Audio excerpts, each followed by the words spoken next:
This is how you're supposed to oil your hair. You should never oil your hair when it is dry. You need to first apply water or any water-based moisturizer or spray, and then you need to apply hair oil to seal in that moisture. Yes, so that to lock it in so it doesn't evaporate or just dry out. It's not enough just put water or spray on your hair. You need to seal in with an oil or hair butter. Yeah. And after oiling your scalp and your hair thoroughly, you need to be massaging in that moisture. You need to always massage in your moisture. If your hair is out, for example, you can oil it once or twice a week, whatever suits you. And if you put it in a protective hairstyle, for example, for a week, still within the week, you should still spray water or the hairspray you're comfortable using. Yes, because hair dries out. We tie with hair cloths all the time, and then we're on borders, we are out, in the sunshine, in the wind, so hair tends to dry a lot. You need to be spraying it as often as you can. Twice a week is not bad, as you massage it in thoroughly. And on every spray, you really need to as well seal in moisture. Oil your hair from the roots, from the scalp to the tips. Tips are very sensitive and they are the oldest hair on our heads. The tips are the oldest and they need TLC. You have to oil them, make sure they are not dry because they will break off. And when they break, your hair will not grow long. It will stay short. You will never see, you'll not be able to retain that length. So this is the right way. You need to. Meanwhile, my hair is 3.5 years old, but I know better. Interestingly, this hair is longer and thicker than the hair I had for 10 years. I cut my hair right after my wedding to start afresh, and now I know better. I'm taking care of it better. I don't do, what should I call it? Tight braids. I don't do that because they break hair. If you saw one of my last videos and a few shots, I've been showing how I lost a lot of hair due to, it wasn't tight braids, it was molding hair.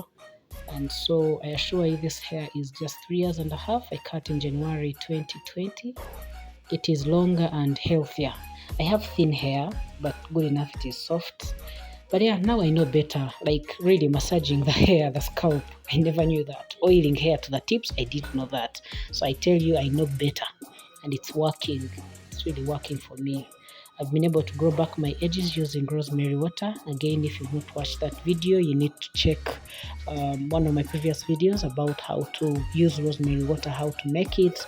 Rosemary juice, some people call it that. How to make it and how to apply it on your hair. And always sit in that moisture. I was able to get back my hairline in a month time, really, a month and a half roughly there. Yeah, I'm always wearing protective hairstyles. I'm actually scared to go to plait again to twist my hair because I have really soft hair. And so, sometimes I feel like cutting those very thin ends. But I'll retain them for now. I actually don't have a hair regimen of cutting my ends every now and then. It's whenever I feel like, really. I just cut them off, cut the tips off because they are thin. But my hair is generally thin and soft.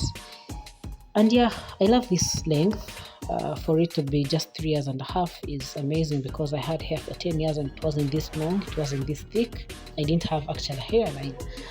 But I didn't know better. That's why I share these tips. Now I know better.